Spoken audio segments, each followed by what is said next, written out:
中年オタッキーです。連休中皆様いかがお過ごしでしょうか。オタッキーはね、これ連休は一応連休なんですけど、祝日着の仕事で今走ってます。もうね、トラックの運転手ってね、休みもクソもないんですね。そんなわけでってどんなわけだかわかんないですけど。今日はね、このニコン F3、こちらね、水牛車様からいただいたカメラになりますが、これにね、いつもね、つけてる3570のレンズをつけまして、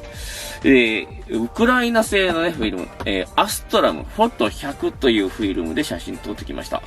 まあね、どんなフィルムなのかということはね、よくわかってないんですけども、まあとりあえずね、写りがどんなものだったかということを主に伝えていこうと思います。それでは動画スタート。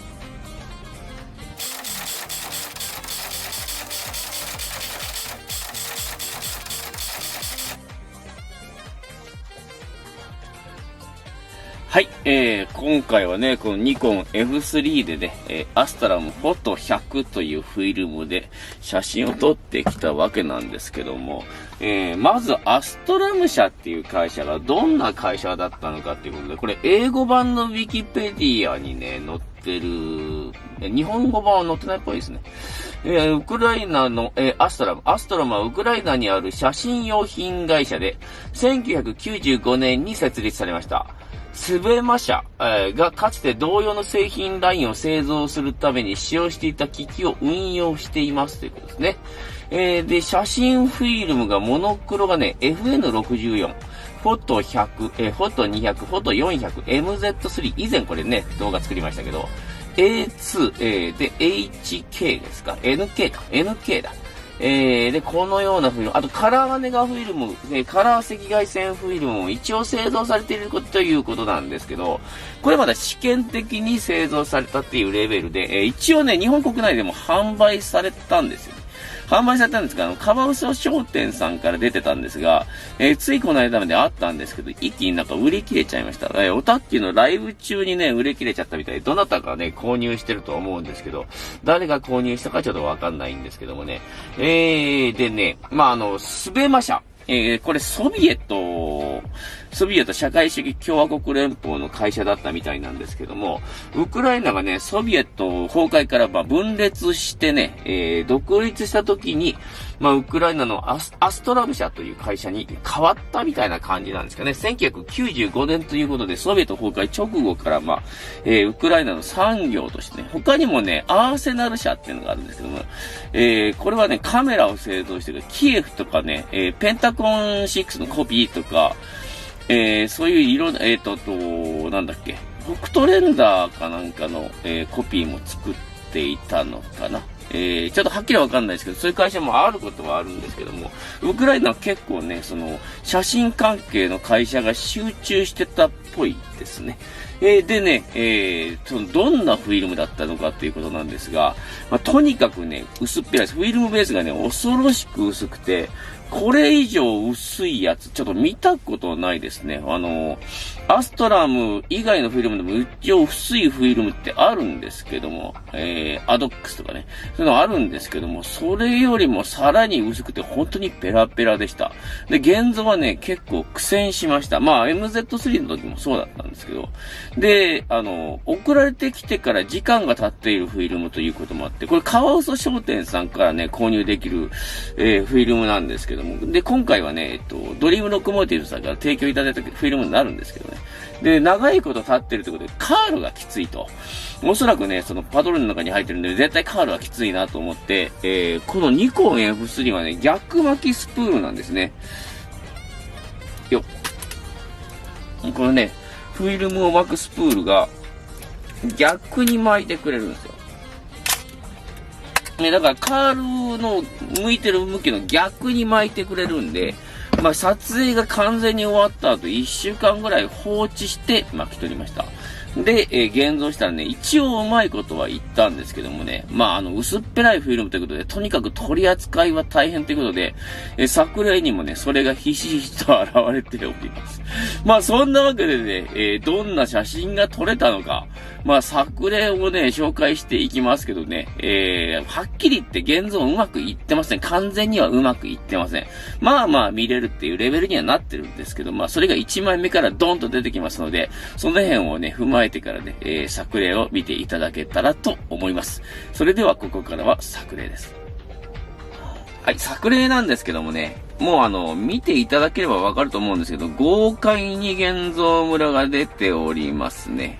こちらもそうですが、空の方、現像ムラが出ていると思います。流暢感はそこそこに出ますね。で、この写真見ればわかるんですけどね、これちょっとアンダーで撮ったことは撮ったんですが、ラチチュードは結構狭いと思いますね。この写真はね、かなりアンダーで撮ったので出ておりますがね、他はね、特に特徴があるというフィルムではないと思うんですけども、フィルムベースが非常に薄くて透明なので、パワーが弱いスキャナーとかでスキャンするときはいい結果が得られる可能性もありますね。描写としてはね、このように、これね、わざとハイライトシャドウきついところで撮ったんですが、やはり、ラチチュードは狭めですね。この写真もね、狙って撮ったんですけどね、ラチチュードは狭めだと思います。ハイコントラストが好きな方は非常にいいとは思いますがね。ハレーション防止膜が塗ってあるフィルムでね、光が直接入ってるようなシーンにはやや強いかもしれませんが、特に特徴があるフィルムではないと思います。コントラストは高めなのでね、こういう味のフィルムが好きという方には、結構ハマるフィルムかもしれませんね。解像度は結構いいです。結構いいですね。これ100ですもんね、よく考えたら。100でこんだけ撮れたらいいんじゃないかなとは思います。これも強い光入っておりますが、結構いい描写になっておると思います。フィルムが薄っぺらいんでね、ハレーション発生しやすいと思って、どんなのかなと思ってみたんですけども、今回ね、現像液はね、草井光子さんから提供いただいた D76 で現像してきました。現像データとしてはね、普通にアクロスと同じぐらいの時間で現像して大丈夫っぽいです。私はアクロスのね、現像データの時間を参考に現像を今回やりました。薄っぺらいっていう話なんですけども、とにかく薄っぺらくてね、ラチェット式でね、これフィルムを吸走する現代の、ドラム、リールではね、現代のリールでは、フィルム装填が非常に難しいと、送っていけないんですね。で、結局、片溝式のタンクを使ったんですけど、リールを使ったんですけども、片溝式って片っぽしか押さえられてないんで、攪拌の時にフィルムがどうしても揺れるんですよ。そのぐらい薄いんですね。で、現像ムラがちょっと発生してしまった、部分的にね、発生してしまった形になりました。とにかくね、薄いっていうのが弱点ですが、このような映りが期待できるということと、あと、そのフィルムベースが透明ということで、スキャニングには適していると思いますね。スキャナー、弱いパワーのスキャナーでもしっかりスキャンできていいのかもしれません。コダックとかね、富士とかのね、フィルムだと、ちょっと分厚すぎて、パワーの弱いスキャナーでは高結果が得られにくいと思うんで、その辺はいいんじゃないかなと思いますね。現状でもね、カワス商店さんでちょっと売ってるのかな、詳しく調べてはないんですが、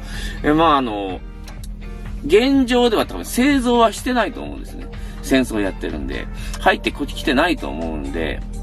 戦争が終わってね、ウクライナがね、復興する段になってから頑張って応援して購入するというのが一番いいんじゃないかなとは思いますが、使って損はないフィルムであることは、間違いないんですけども、現像はできれば、ベルト式タンクでやりたいですね。このフィルムだけのためにベルト式タンクを買うのは、どうかとは思いますが、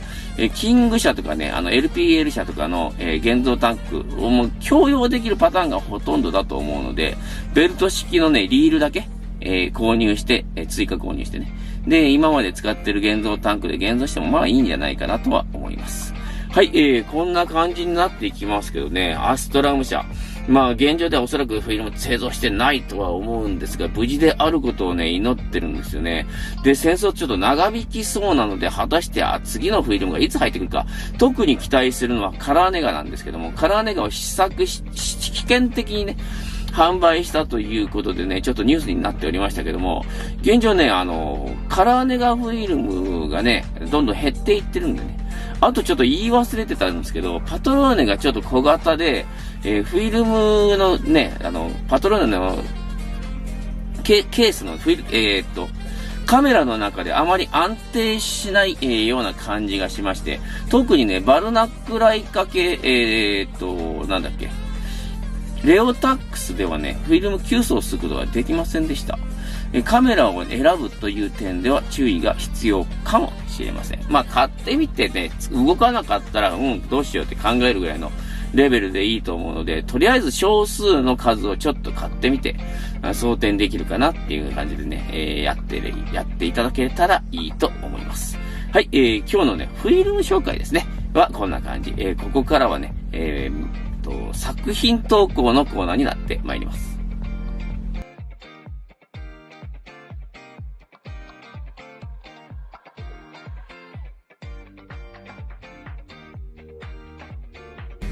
はい、作品投稿のコーナー。今日のトップバッターは、秋潤さんですね。中年オタキーさん、フィルムカメラを愛する皆様こんばんは。今日は組写真で失礼します。ニコン L35AD の2号機の試写が終わり投稿します。フィルムは2003年期限切れスペリア400です。補正なしの取って出しで投稿します。世の中桜で持ちきりのところに、季節外れの写真で申し訳ございません。雪を狙い、ボケを使って雪ボケを狙いました。コニッカ C35MD 以前、十字架のようなゴーストを出してくれたのを覚えてますね。それにしても2003年のフィルムがよく映ってくれてジャンクカメラの試写に使うのはもったいない気がしてきました。カールがきついけど写真屋さんに感謝ですね。ということで、カールがきついのはまあ古いフィルムだからしょうがないんですけどね。で、作品なんですけどもね、何が面白いかって言ったらこれね、ひし形にね、ボケが出てるんですね。これ絞り幕っていうか、絞り幕シャッターと共用かもしれないけど、の形状でこうなるんですけどもね、結構ね、オリンパスペンシリーズとか、トリップ35とかでもね、よく出る現象でありますが、3枚目はもう強烈に出てますね。これね、なんかひし形の雪が降ってきてるような感じの写りになっておりますが、これ光からゴーストになってるのかな？うまいこと出しましたね。これは面白いですね。秋潤さん、ありがとうございます。次はね、カメラオンさんの投稿ですね。いつも動画制作お疲れ様です。今回は3枚組写真を投稿します。タイトルは、無常です。最近教えてもらった近所のお寺の境内で撮影しました。よろしくお願いしますですね。カメラニコン US、レンズ AF2880、F3.3 から 5.6G、フィルムイルフォード FP4、現像 D76 50% 希釈22度9分、スキャナーキャノスキャン 8600F でスキャンしております。で、作品なんですけどもね、結構ね、流浄感もなく、いい感じの写りになっておりますね。これ、うまいこと撮りましてね、反射を利用して撮っておられるみたいなんですが、で、2枚目なんですけど、これ2枚目もね、非常にシャープに撮っておりますが、2枚目はちょっと被写体がわかりにくくなっているような気もするかな。モノクロフィルムなんで、色があるものを狙うとこんな感じになるんですけど、ちょっとよくわからない写真にはなってますね。で、3枚目なんですけども、3枚目は非常に良いです。欲を言えばもうちょいトリミングした方が良かったかなと思うんですが、非常に惜しい作品となりました。カメラマンさん投稿ありがとうございます。次はケンタロウさんの作品です。おたきさんこんにちは、ケンタロウです。いつもハードワークの合間を縫って動画をアップしていただきありがとうございます。1枚投稿させていただきます。タイトルは足元でお願いします。電車に乗ってふと自分の足に目をやったら無性に撮りたくなりました。カメラはライカ 3A、レンズはエルマ 50mm、フィルムはシーガル400の自家現像です。撮ってからなんで撮りたくなったのかを考えるのも写真の面白さだと思っています。フィルムカメラ存続のために地に足をつけてもっとっていきたいと思います。それではまたお体ご自愛くださいということで作品なんですけどね、これいいですね。これはいい。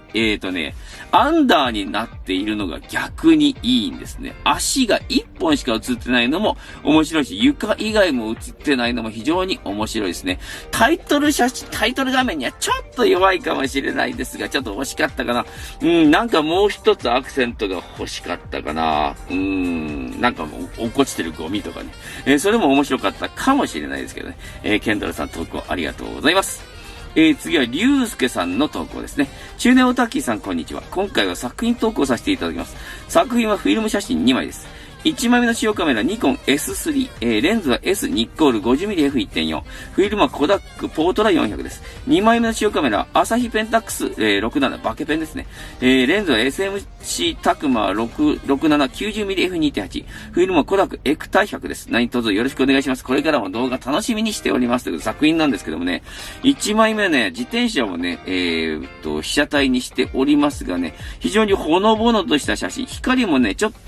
干柔らかめ、横から来てる感じでね、非常にね、雰囲気が出ている写真、いい写真になっていると思いますね。で、2枚目はね、バケペンで撮ったということで、やはり超高精細。これパール1かな。パール1のね、写り非常に良くなっておりますね。これで、どっちかっていうと、俺のカメラコーナーだったかなとは思いますが、いい作品にはなっていると思います。りゅうすけさん、ありがとうございます。次は、キャラブキさんの投稿ですね。こんばんは、中盤でモノクロで桜を撮ってきたので、2枚組写真でよろしくお願いします。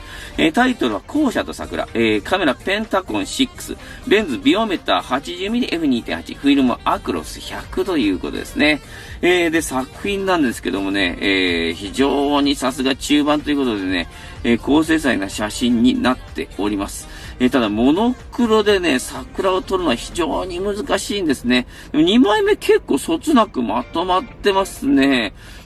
これはいいと思います。これタイトル画面にしていきましょうか。これをタイトル画面にしていこうと思います。キャラブキさん投稿ありがとうございます。はい、今日の作品投稿のコーナーはここまで。ここからは俺のカメラのコーナーになってまいります。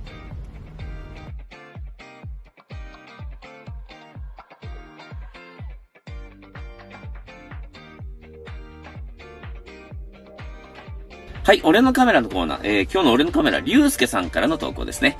中年オタキさん、こんにちは、りゅうすけです。初めて俺のカメラのコーナーに投稿させていただきます。紹介するカメラはコニシロクパール1です。以前より蛇腹カメラを使ってみたいと思っていて、中古のカメラ店で探していたところ、程よい状態の個体を手に入れることができました。しかし、いざ撮影してみると、光線漏れなのか、妙な写真が撮れていました。蛇腹に穴が開いていたのか、それとも別に原因があるのか。しかし、これはこれで面白い写真が撮れたと思うので、これからも使っていきたいと思います。現在は富士フイルムネオパンアクロスを入れて撮影しています。中盤で白黒フィルムを使うのは初めてなので、どんな描写になるのか楽しみですということですね。これ先ほどもね、ちょっと出ましたパール1ですが、これ状態はね、可もなく不可もなくというレベルなんでしょうけどもね、作品を見るともう確実に光漏れしてるんですね。これはこれで面白いっちゃ面白いんですけどね、まるでね、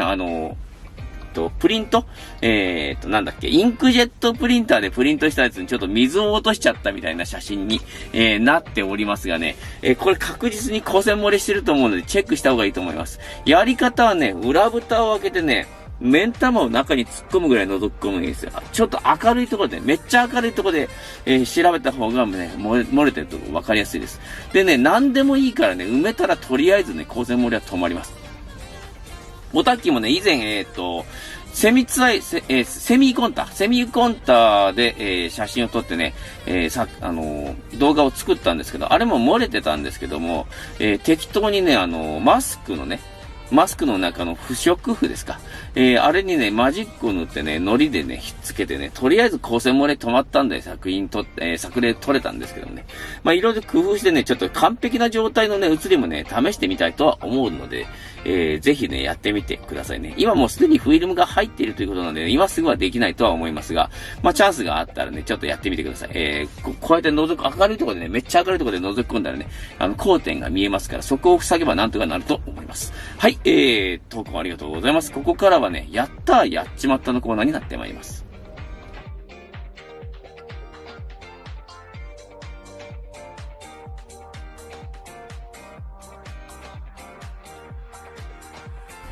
はい、やったーやっちまったコーナー。今日のね、やったーやっちまった、秋潤さんのやっちまったですね。やったーやっちまったのやっちまったあるあるに投稿します。この前コニカ FTA が1968年と知り欲しくなり、いろいろ検索してメルカリからジャンクを購入。カメラ専門でないこと。フィルムカウンターが8手前。で、シャッター切れてる。あとはどうにかなる。今購入すれば3日後到着。3日後は娘の水泳教室で安牌、のはずの、が2日後に到着。妻対応ネチネチスタート。カメラは汚く、ジャンクの喜び。シャッター切れない。どこもかしこもギシギシです。何十年もただ置いてるだけなのが伝わる。やっちまったと思いながら磨いてたらタイマーになり自己的ですが、なんとかシャッターが切れ、喜びもつかの間。ミラーが不動。おたっきーさんの FL レンズ動画見ながら毎日カメラと会話してますということなんですけどもね。これ前回の動画でね、コニカ、なんだっけ、リフレックス T っていうのをね、紹介しましたけど、これほぼ同じカメラなんですね。この写真を見て、2枚目をね、見てると特にわかるんですが、このね、シャッタースピードダイヤルの下になんかスイッチがあるんですよ。これがね、コニカ、リフレックス T と大きく違うところですね。はい、そんなわけでね、残念賞ということなんですが、あまりね、カメラを買いすぎて怒られないようにってことでね。はい、今日の動画はね、こんな感じです。いかがだったでしょうか。で、次回の動画なんですけども、今回ね、アストラムのフィルムで紹介してますけど、コダック WX と比較したらどんな感じになるのかっていうのでね、やっていこうと思います。ニコンね、F90X にね、フィルムをWX をね、装填しましてね、比較のための写真を撮ってきましたので、次回の動画でそれを、やっていこうと思います。でね、作品投稿のコーナーはまだまだ待っていらっしゃるんですが、俺のカメラのコーナーと、やったやっちまったのコーナー、他のコーナーはね、もう投稿が尽きておりますので、連休ということもありまして、時間がある方はね、ぜひ投稿をお願いします。はい、今日の動画はね、こんな感じで終わっていきます。いかがだったでしょうか。まあ、連休ということでね、ちょっと不規則なね、動画作戦になっていくと思うんで、次の動画ちょっといつになるかわかんないんですけども、ネタもね、ちょっと苦しくなってきてましてね、今日天気良かったんですけどね、時間がなかったんですね。もう時間的に運行がすごく苦しくなって、まあ、フラフラでちょっとね、今たどり着いて宝塚北サービスエリアでもうすでに午前1時になってるんですけども、5時には起きなきゃいけないんでね、もう4時間、今すぐ寝ても4時間しか寝れないんでな、結構ちょっと厳しい状態になっておりますが、連休ね、連休に入ってしまえばちょっとは楽になるかな。家族サービスで無理かな。よくわかんないですけどね。今日の動画はこんな感じで終わっていきます。最後までご視聴いただきありがとうございました。高評価、コメント、チャンネル登録、ぜひぜひお願いします。コメントちょっと溜まりまくってますが、連休のね、ちょっと暇な時にまとめて返しますのでね、何か感じたことありましたら、ぜひコメントお願いします。高評価はね、いつも言ってるようにポチッと押すだけなんでよろしくお願いします。チャンネル登録ね、ちょっと増え方が鈍っておりますが、チャンネル登録まだの方はぜひぜひチャンネル登録お願いします。あとね、チャンネルをシェアしていただく、Twitter とかね、Facebook とか、いろんな形でね、シェアしていただければ助かります。実はね、収益がめちゃくちゃ減ってます。なんか、Google さんの収益が下がってるみたいですね。YouTube の、広告収入が激減してるらしくて、まあ、単純に TikTok にやられてるんでしょうけど、もちろん YouTuber の収入も、自動的に下がるということで、できることがちょっと減っていってしまうんでね、できればシェアをよろしくお願いします。再生回数がね、増えればね、収益はちょっと元に戻ると思うんで、本当にね、厳しい状態になってます。そんなわけでね、今日の動画、おしまいです。また次の動画までお待ちくださいませ。それでは皆様またごきげんよう。さようなら。